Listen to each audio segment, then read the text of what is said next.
Слава бъде на Господа. Свети ми, който обичате. Днеска темата, в която ще разсъждаваме, разбира се пак от Божието Слово. Темата ми, Словото Божие не само ни информира, но ни предупреждава за опасностите, които идват към християните и днес. Ще питам още веднъж. Словото Божие не само ни информира, но ни предупреждава за опасностите, които идват към християните в света като цяло. Сега виждаме в този свет сега в тези последни времена. Ето сега на земята в Венесуела, хиляди човека убити. При това ще война между Русия и Украина, която продължава и днес, вече пета година. Израел и Палестина, Израел и Ливан, Америка и Иран. Въобще, виждаме, света се променя всеки ден. И всичко това говори наистина, това са знаци от Бога, разбира се. Ние понякога казваме, едва не това не опира до нас, ние сме тук добре. Но аз ще ви кажа, че на всяка позиция на земята Слово се изпълнява. Ето в Африка, примерно, има църкви на гонения. Има църкви, които се запалват, християни, които се убиват. Същото оставя в Азия, така, долу към Индия, нататък. Има определени страни в света, където има големи гонения. И реално Словото се изпълнява, но определено се стават едно, друго се става друго. Но като гледаме Словото Божие, ние трябва да знаем, че щом това се случва, значи има нещо, което предстои. И това, което предстои, идва от нашия Господ Христос. И трябва да бъдем готови. Сега никой не може да каже едва не точна дата, защото Словото Божие каза, за един час никой не знае, освен Бога. Така и Матия Марка Исус каза, само Бог знае кога ще се това, но от нас иска да бдим, да бъдем будни и наистина да живеем с вяра в Господа. Сега, днес искам да говоря за живота и времето. Това са два фактора, които са заедно свързани. Живота, като цялото, е подарък от Бога. Времето, което Бог ни го дава, той ни го дава, но отговорността за решението, което вземе, е наша. Значи, живота е от Бога, защото Евреи, Псалом 15 казва така, в твоите ръце са времената ми. В Йов 12 се казва, в ръката на Бога и живота на всяка човешка твар. Значи, живота, ако и да го живеем ние, той е от Бога. Бог е помислил кой колко да живее. Но това, решението, което вземе в този живот, това са наши решения. И наистина от нас зависи как ще живеем живота на тази земя. Сега има хора, които наистина казват, я шпи, това е живота нещо. Той след когато хората не познават Бога, това е тяхното мото. Я да ни пие ни живот. И това е наистина разбираемо, защото за тях това е алфа и омега, началото и край. Така, това е живота, няма да има друго. Но ние, които знаем за Бога и знаем, че има вечен живот, нашето вера е друго. И вярваме Господа и искаме да живеем с Него. Сега ще дам два примера в Словото Божие и всеки ще може да се раздава накратко. Сега, вижте, представете си кораба Титаник. Ние знаем какво става там. Там бяга едно отбрано общество. Живееха хубаво, ще беше наред в кораба, обаче този кораб знаете къде завърши. Сега, представете си, ние като хора сме там в този кораб Титаник. Това е света.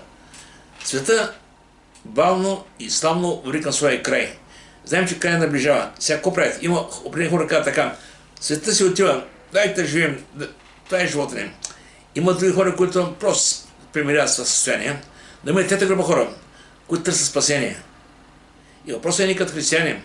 Трябва наистина да бъдем хора, преминах през тази земя, да търсим Спасителя, да търсим спасението, наистина да се надяваме на Него. Така че света отива към своя край.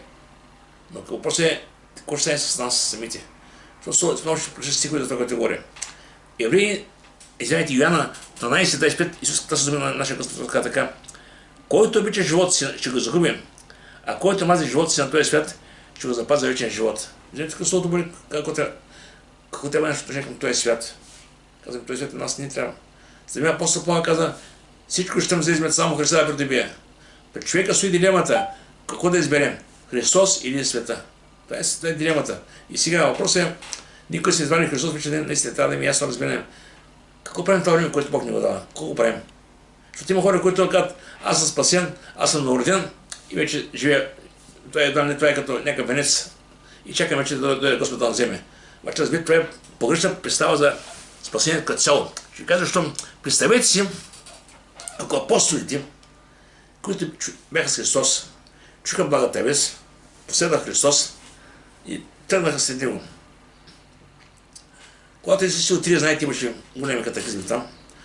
Те се разбягаха, поради страха от идея, се криеха и може да кажете, как ще не сте спасени, нас кой на лона от нататък. Но, те какво направиха?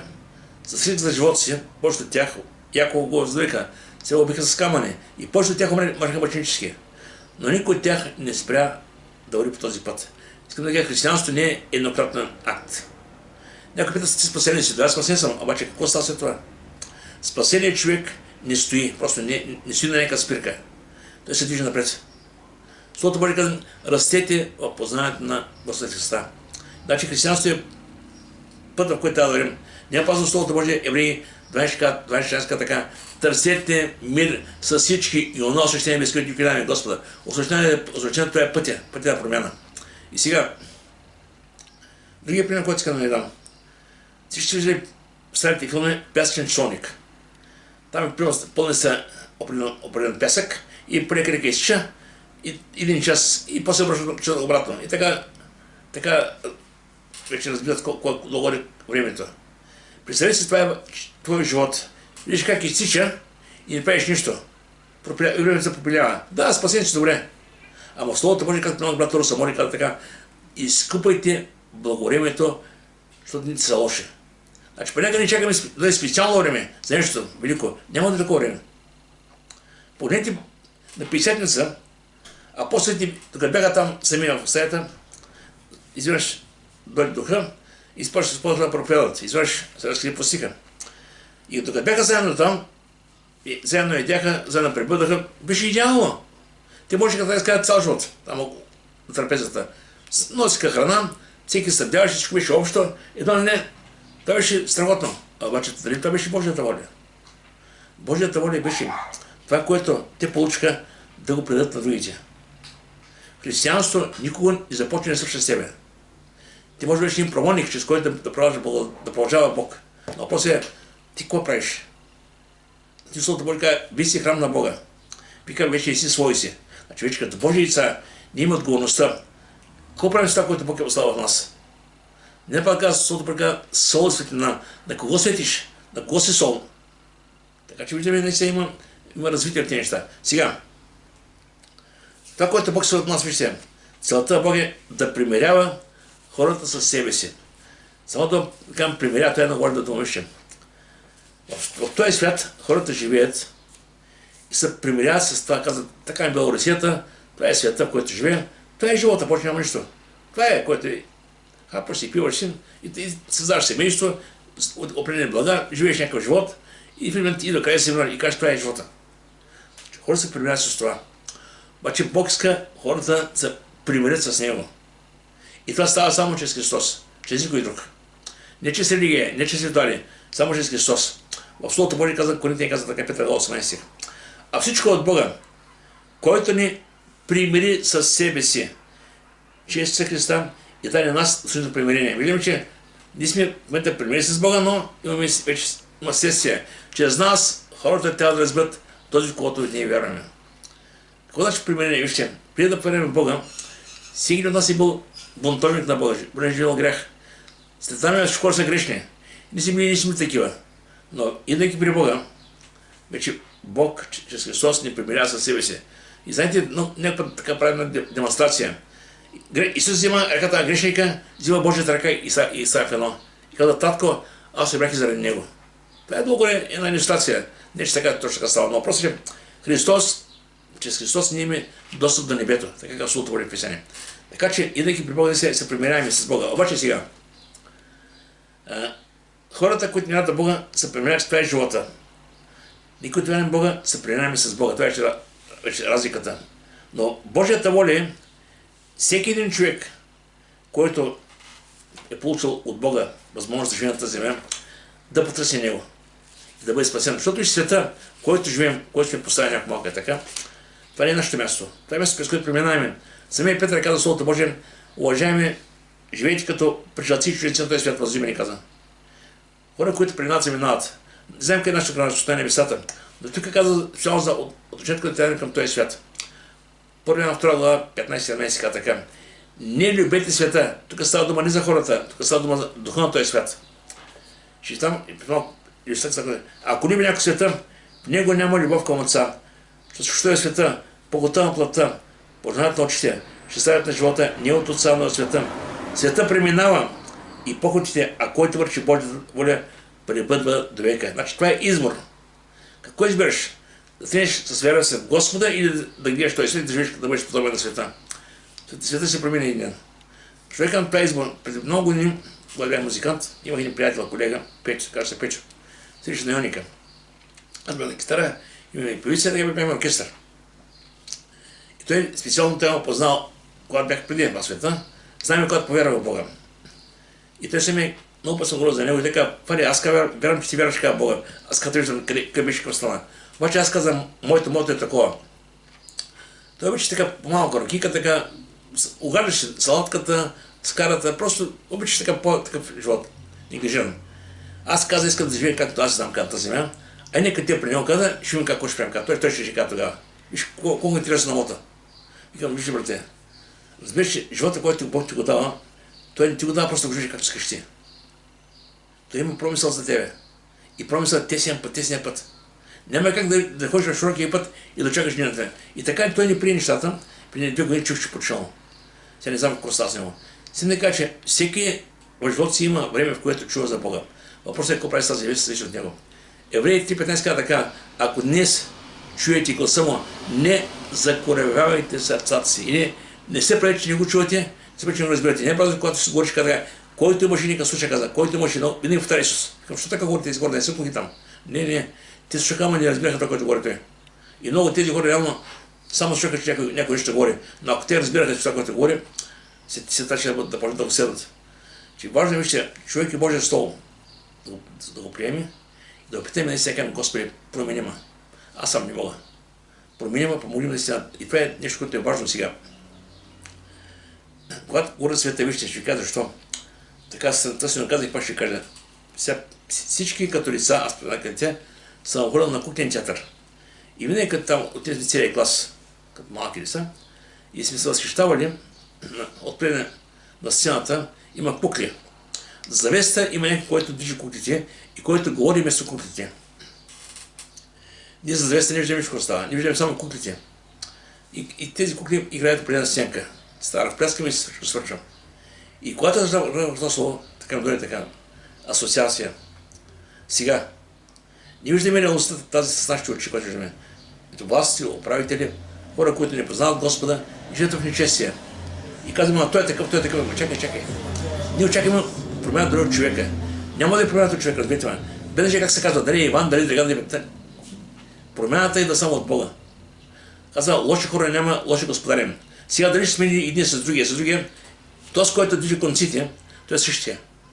Ще говори красиво, ще обещава така и накрая като даде властта, ще почне да върши нещата, които правят другия. Що? Защото Господ е същия. Този, който си отзад, за ефира, той е същия.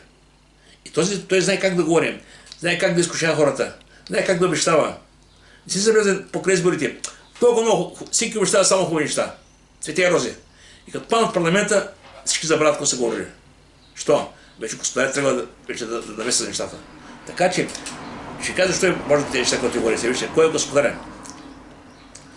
Не са молим за нашите власти, това е нормално, но трябва да разбираме реалностите. Сега, някой каза, ако бях живял във времето, при кой си време, при 120 години, може да бъде по-спокойно. Някой, ако бях живял във времето на Исус при 2000 години. Нормално е да си представим така, да се разсъждаваме. Обаче, Бог е този, който ни е дал времето, в което да живеем. И във времето, в което да живеем, Бог ни дава този вечен живот. Да го изберем и да го живеем за него. И тук Словото Божие казва така, за Бог и направил от една кръв всички човешки народи да живеят по цялото лице на земята, като определил предназначени времена. Той определил времената, вижте. И пределите на срещите им, за да търсят Бога. Бог е промислял кой, кога, как да... Вижте, дали в псалмите така, че в твоята книга бяха записани, каза, дните ми, които имам да живея, без да съм живял, не да е на земя. Значи видим всичко в ръката на Господа и той е промислял всичко. От нас иска да влезем в Божия план в живота си. Защото иначе пропиляваме живота си на празно. Писая, 55 глава там каза така, моите помисли, всеки от нас ще помислим, моите пътища, всеки ще пътища. А Еремия 2:13 каза така, аз знае мисли, които мисли за вас, не за зло, а за добро, да дадем бъдещите надежда. Така че виждаме, че Божиите пътища, Божиите мисли са за нас. И наистина, когато човек, той е при Господа, влиза в този коловоз, ако мога така, в този път, който Господ пречел за него. Обаче, отново ще кажа едно изречение, което е важно. Никой не може да избере времето, в което да живее.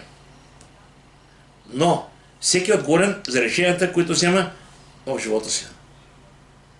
Така че ти идваш на този свят. Да, никой те пита, искаш, не искаш. Идваш. Въпросът е, ти си отговорен за решенията, които взимаш в този свят за себе си. Но за целта е необходимо да разпознаваме времето, в което живеем и да разпознаем нещата, да разпознаваме реалности. Ще кажа защо. Вижте сега, със всеки изминал ден времето на тази земя свършва. Когато Адам се грешиха, Бог ни прокля човека. Ще хубаво. Там каза, Бог прокля земята. Значи земята е обречена на тление. Тя отива към своя край. Въпрос е, този, който обича земята, който обича света, той ще ти заедно с него. Но този, който обича Господа, ще при Господа. Това е време разделно. Така че има време, което човек трябва да избира. Вижте, в Словото Божие казва така, Римляни 13:11. Защото спасението е по-близо до нас сега, отколкото когато първо повярвахме. Всеки от нас, когато е повярвал, в една позиция идва от света, идва при Господа, Бог му намражда да дам нов живот.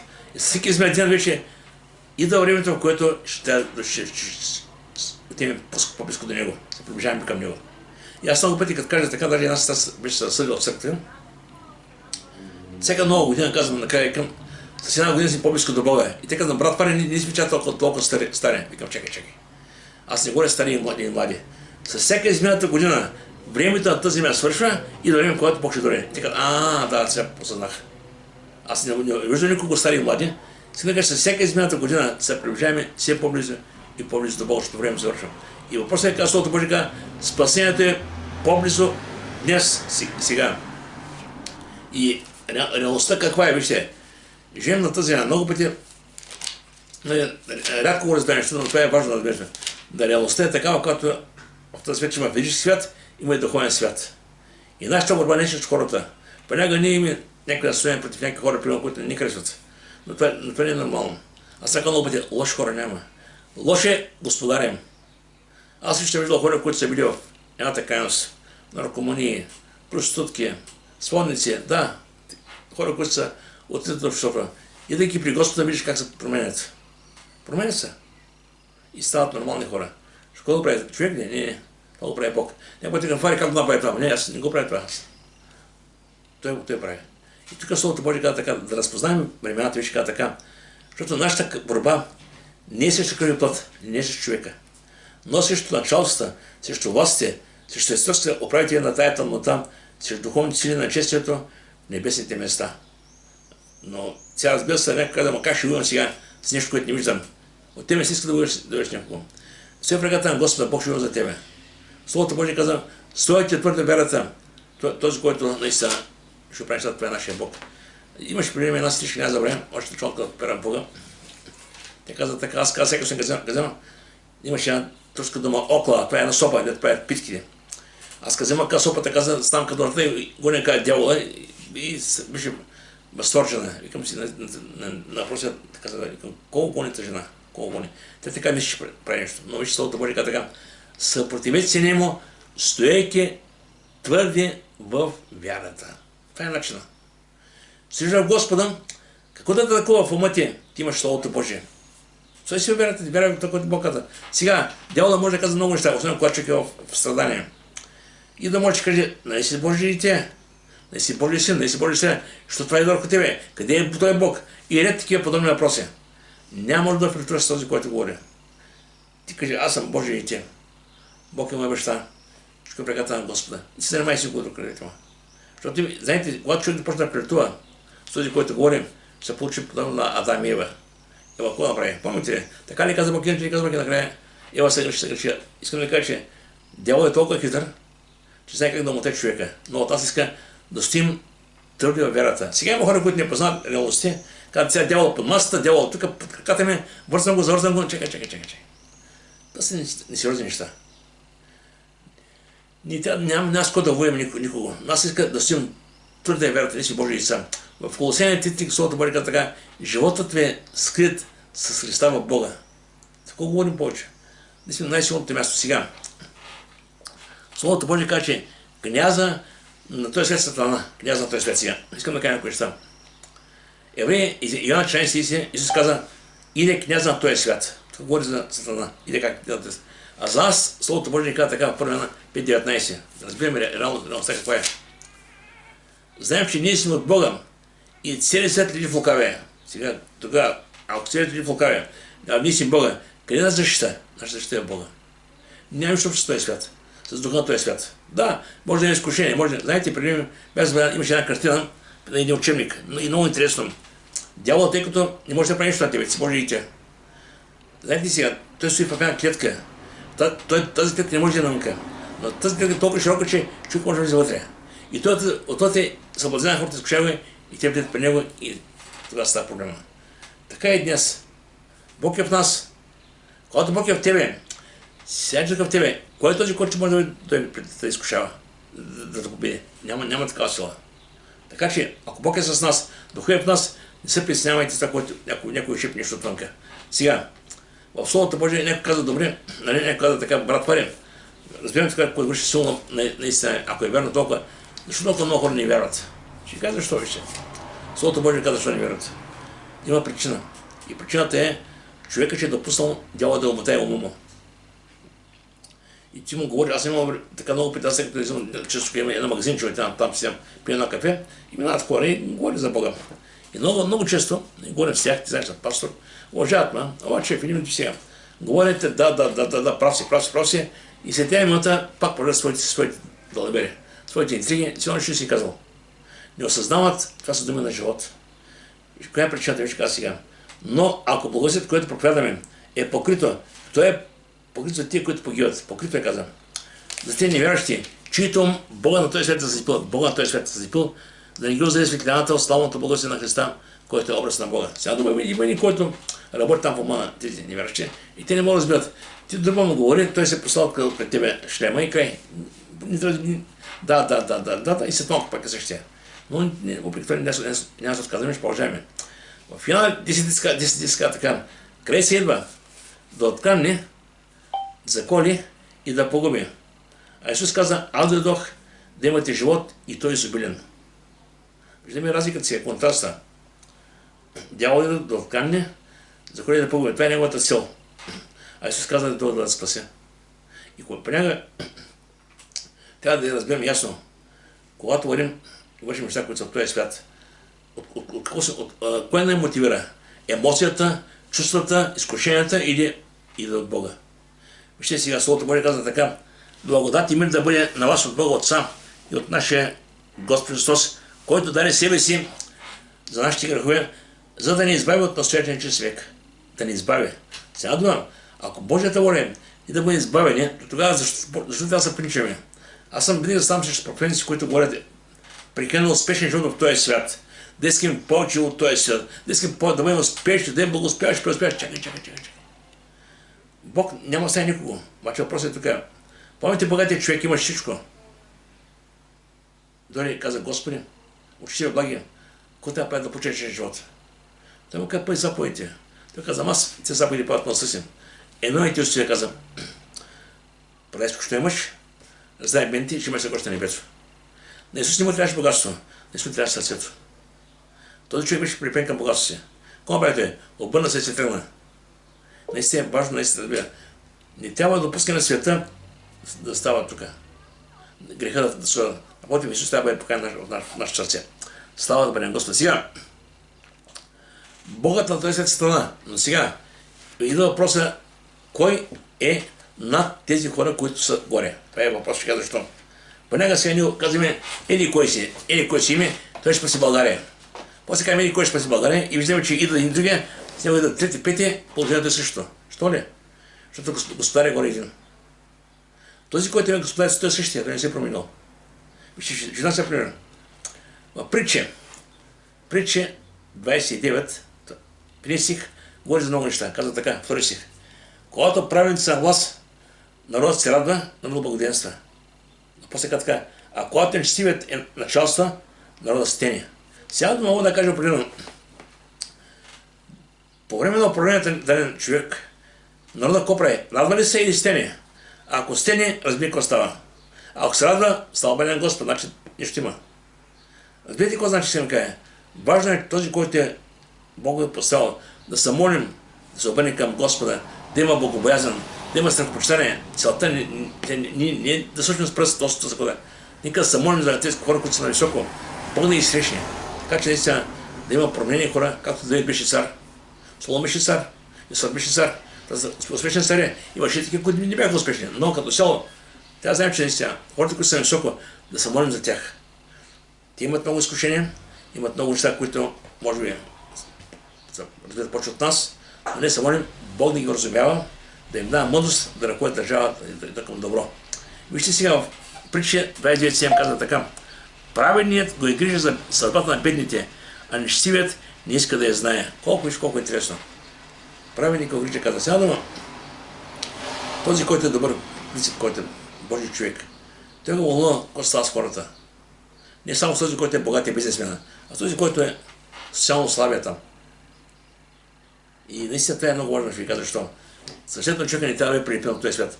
В Псалм 12 казва така: днес, ако възникне богатство, не прилепайте сърцето към него. И важно е да останем хора, въпреки това, което получаваме или го нямаме. Значи да останеш човечен. И в притча 19, 17 казва така. Притча 19, 17. Значи хората, които са отритнати, тях Бог на тях ги обича. Защото Бог казва така: който показва милост към сиромаха, дава назаем на Господа и той ще въздаде за благодеянието. Виждам, че тук Бог се отрешава с бедния човек.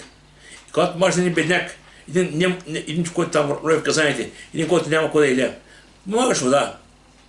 Много ли се накажеш, ама той ни работи, много ли се може да сочи с пръст, но по-добре му помогни. Помогни му, се отбори, когато да правиш нещо, да правиш на Бога и Бог този, който ще въздаде. Самия Корнилий, какво правеше? Молиш се и правеше много милостини.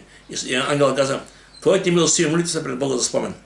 И никой, когато върши добро, знае, че никой няма да остане необезземан. Бог ще даде награда всяко нещо, което го си направил. Много неща може да ги правиш, да ги забравиш, но Бог ще не забравя. Така че, нека бъдем наистина така отворени към хората, които нямат, които имат нужда. Вижте, в Матей 11, 5 стих, няма път вижте сега погледнете какво контраства между това, което каза самия стих. Каза така, разсъждавайте. И не съобщете на Йоан това, което чувате и виждате. Се проглеждат, кути прохождат, програми се очистват, ухи прочуват, мъртви бъдат възкресяване. И на сирома се проявява благоденствието. Качи това последното, качи нямаше в спрените. Така и за. Искам да кажа, има общо. Защото сиромасите са винаги хората, които са отритат от обществото, най-ниска класа. Най-дици, най. И няма пазал, ако погледнете, и с приколките при рибарите. Рибарите бяха най-ниската прослойка.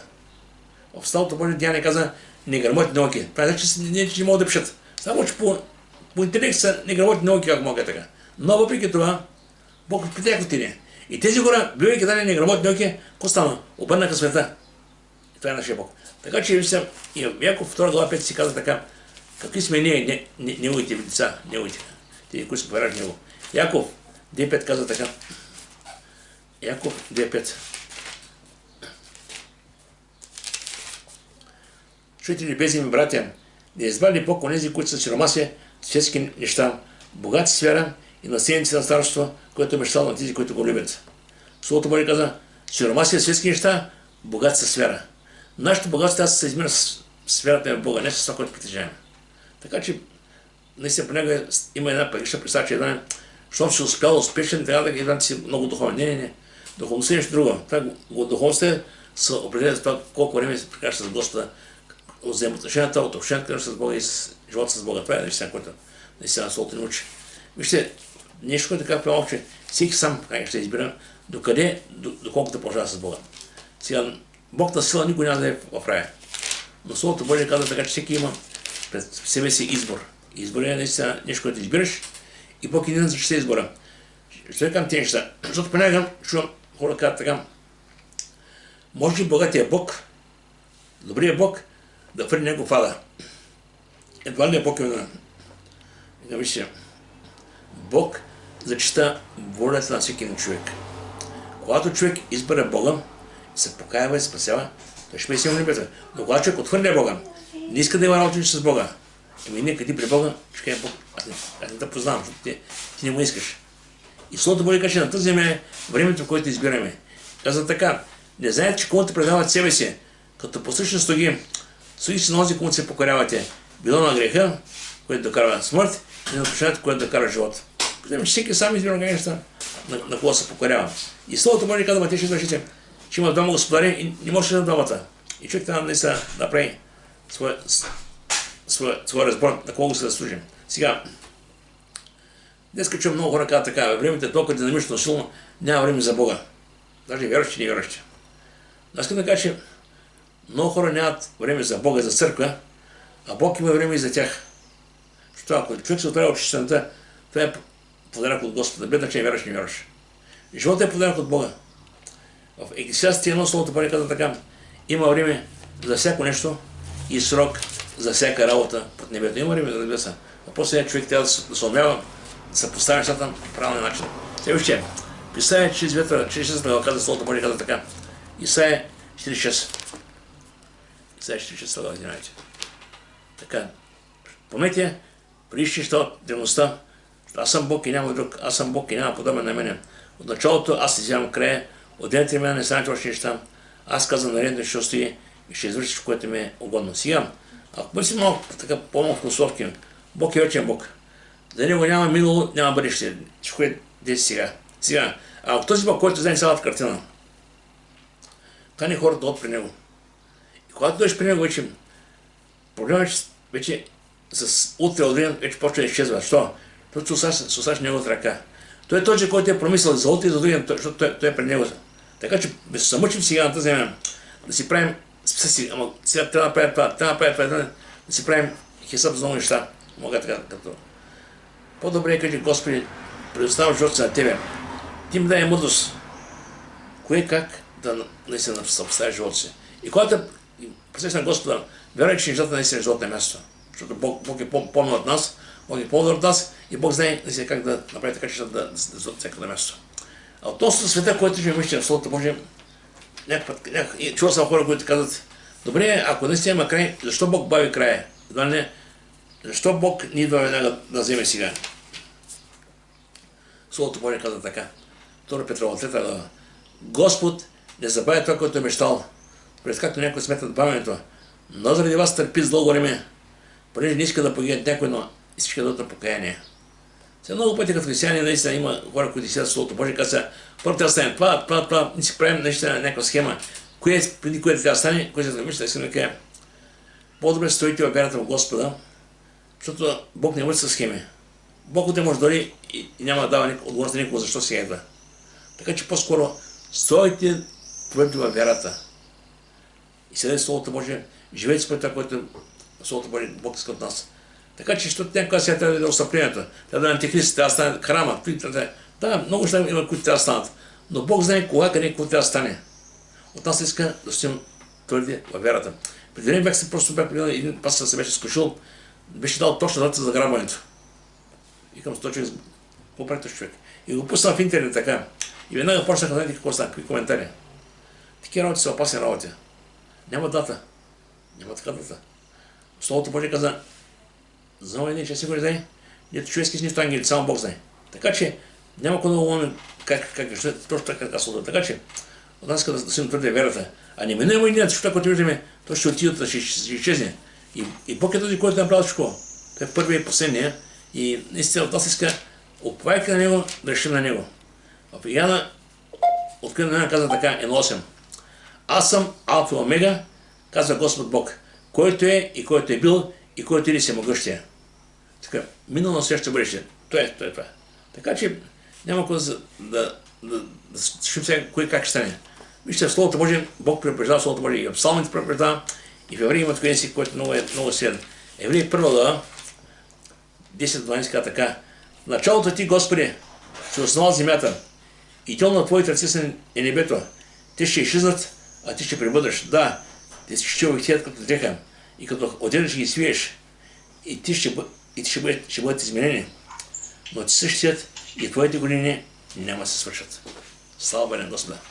Що което виждането се промени, но Бог няма да се промени, Бог за същия. И сега, Словото Божие не само ни информация неща, но ни дава наистина и разбиране да стоим в твърди. Помните, когато говорим за Лот, Лотовата жена. Ангела, колко помните ли? Лот бягай за живота си. И макар че той беше при 1000 години, това слово продължава да бъде актуално и днес. Лот го няма и Лотовата жена, но словото продължава да бъде актуално, това е Божие слово. Бягай за живота си. Това е индивидуално. Всеки има и недаден път, който да извърви в този път. Самия апостол Павел каза, аз се подвиждам доброто вестване, пътя свърчих, верата опазих. Така че всеки има път, който да извърви, вера, който да опази и да знае наистина на къде се запътил и къде е последната му точка. В Римляни 9:30 каза така, този, който уповава на Бога, никога не ще се посрами. Вижте, на тази земя може много неща сме правили, за които наистина после се срамуваме. Но когато вярваш в Господа и уповаш на Господа, там няма срамош. Защото Бог е този, който наистина ще поеме ангажимента върху твоя живот. И казва така, благословен да бъде онзи човек, който се оплава на Господа и чието оплаване е Господ, каза в Еремия 17 глава. Защото той ще бъде като дърво, насъдено при вода, което да простира корените си при потока и няма да се бои, когато настане пек, но лицата му ще зеленеят и не ще има грижа, годината ще престане да дава плод. Сега да виждаме, че грижата е вече върху този, който наистина Господа оплаваме. Слава бъде на Господа. И сега, искам така още малко да продължа от тази тема накратко. Сега последно време, когато Библията говори за последното време, още около 5 минути говоря. Последното време Словото Божие не се казва, че има войни, заблудие, военни слухове, глад, мор, трусове, размерици, ще има и ужаси. Това са неща, които казва Исус Христос. И ние ще има участие в това, което става сега. Участие. Тук чуем нещо, там чуем нещо, но Словото Божие като цяло се изпълнява. И сега, но вижте самия Христос, когато говори за последното време, каза няколко важни неща, които искам да запомним. И каза, и тогава е свърчека. Това каза нашия Господ. Матея 24 глава, от 12 до 14 каза така. И понеже ще се мъчи беззаконието, любовта му свършва около нея. Но който се докае, той ще е спасен. И това благословие на царството, че е проповядано по цялата вселена за свидетелство на всички народи. И тогава ще е свърчека. Тук ясно говори Исус, кога ще е свърчека. Беззакон се примножава, да греха се примножава, греха всеки един. Словото Божие казва, любовта ще охладнява. Хората стават себелюбиви. Всеки затова гледат своята колипка, това е добре. Но он хората се покиват, не го вълнува. Това става в едно време. Дали Словото Божие, там има, Тимотей каза, характеристика на хората по последното време. И те ще прочетем. Но като цяло време се изпълнява. И когато става това беззаконието, ако не е Словото Божие, винаги неясна причина за места на Бог в творението, именно точно греха. Сега, Битие 6 глава. Чети Битие 6 глава, 11 стих. Преди си го още 5-6. Когато Бог погледна земята, Словото Божие каза, сърцето на хората имаше само постоянно и само зло. Земята се разврати пред Бога. Това беше. Какво прави Бог? Избра Ной, съпругата му, тримата му сина и стахи, 8 човека, и кораба, всичко друго погина. Всичко замина. Сега, по-късно му да каже в Битие 18 глава, скоро говорим за Лотовата жена. Там причината пак беше греха. Пак беше греха.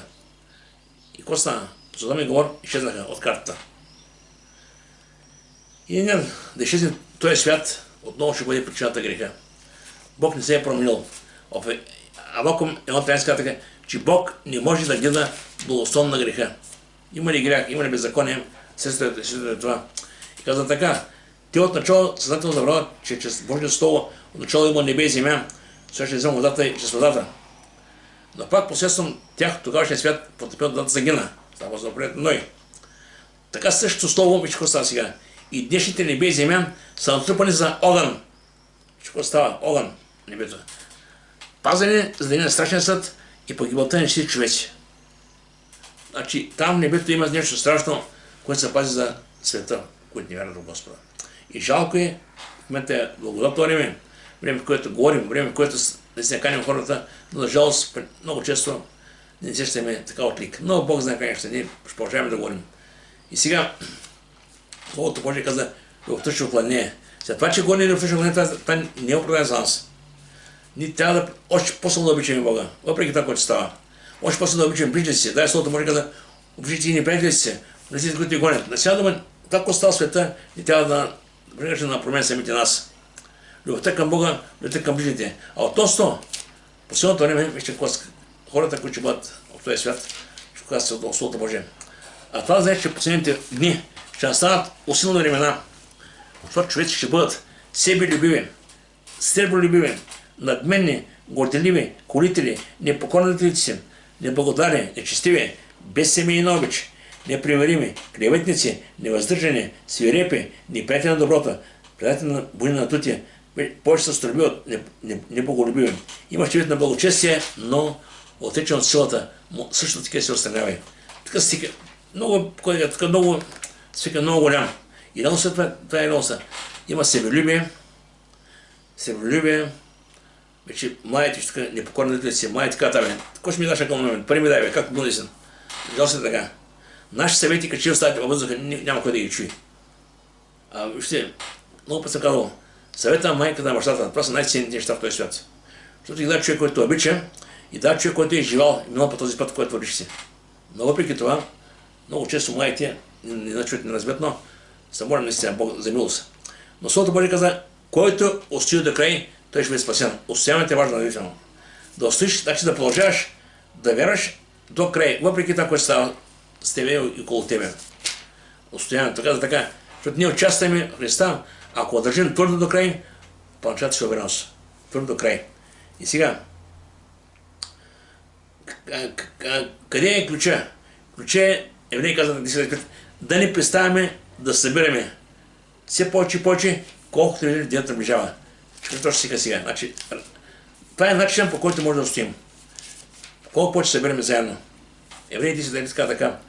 Като не представим да събираме заедно, както някои имат обичай да представят, а да се обещаем един друг и толкова повече, колкото видят, че денят наближава. Това е начин, по който може да устоим в Господа. И каза, и това благовестие ще бъде проповядано по цялата земя. Тази благовест. И тогава кажа е свършека. И сега съм казал за две опасности, които така съм запомнил. Да, времето така, че се изпълнява. Благата се разпространява през тази земята. Обаче, така и тогава ще е свършека. А после свършека ще дойде на какви трябва да бъдем ние, когато дойде Господ. Как да го очакваме това? Вижте, в Словото Божие Петър казва така. Във 2 Петрово, това са много силни стихове, казва така. А Господен ден ще дойде като крадец, когато не беше при мен сбучение, а стихите на жени ще се пет. И земята и който се върши ще изчезнат. Проче, преди ще стъпи, какви трябва да сте вие в свято живеене и благочестие. Това е голи нашия живот. Не са едва да бъдем като този свят. Напротив, не трябва да немеш от този свят. Свято живеене и благочестие. Като очаквате и ожидате дохождането на Божия ден. Както при малко брат това каза, очакваме ли Господа? Очакваме ли го? Има разлика между чакаш и очакваш. И казваш, що едно е да отиш да чакаш автобуса, който друго е да го очакваш. Това горе се трепят, ти си се вълнуваш. Очаквате нещо по-важно. И така, според очакването му, очакваме ново небе, нова земя, в която да живее правда. И сега, двете опасности ви казах. Лука да е спрала. Това са два сега, и си още ще свърша. Каза така. Небето и земята ще преминат, но и да няма преминат. Каза така. Но внимавайте на себе си, да не би да тя сърцата ми от прияждане, пиянство, честни грижи и постигне един запад като примка. Говорим за охолство, лукс, едва ли човек, християните, тя търси неща. Тя търси Господа. Бог да я дава наистина. Правилно разбиране, да я даваме сърцето си тези неща. В притче, има 19 казва така, сървулито отнема живота на заладните от него. Така че да внимаваме в тези неща. Сега, и другото, което е важно, че ученията. Когато човек в реалността си тръгва да чуе много учение, понякога не може да разпознае кое е добро, кое е зло.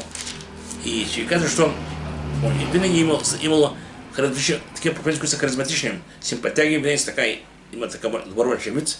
И хората казват, да, този е добър. Ние определяме проповедника сме това, като виждаме. Не сме това, като чуваме. Но Словото Божие казва така, защото ще дойде време, когато няма търпят здравото учение.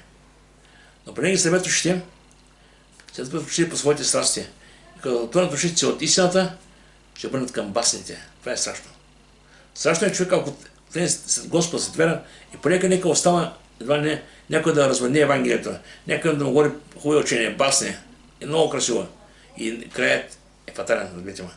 Така че, Словото Божие казва, че тези хора, нещитите хора, се умножават все повече, повече и повече. Това значи, ние трябва да бъдем осторожни, трябва да внимаваме наистина. И наистина, това е което искам така да насърча, да не търсим проповедници, които да изгледат добре, които да говорят добре, но търсим проповедници, които да говорят Божие Слово. Помните на 50-ница, когато Гале, на 50-ница, когато Петър проповядаше, Словото Божие ги оживи сърцата. Словото Божие винаги трябва да ожива. А другото, това е което гали ушите. Едното, докато се променя, другото да води на друго място. Така че нека Бог да благослови, нека да запазим от тези неща и нека Словото, което говорим днес, да остане сърцата ни. Нека се укрепваме и значи знаем, че наистина стъпка в стъпка времето наближава. Така че нека всеки от нас да бъде внимателен в вселената на Господа, да внимава какво слушам, какво следва, наистина да има твърда увереност на къде върви. Нека Бог да благослови.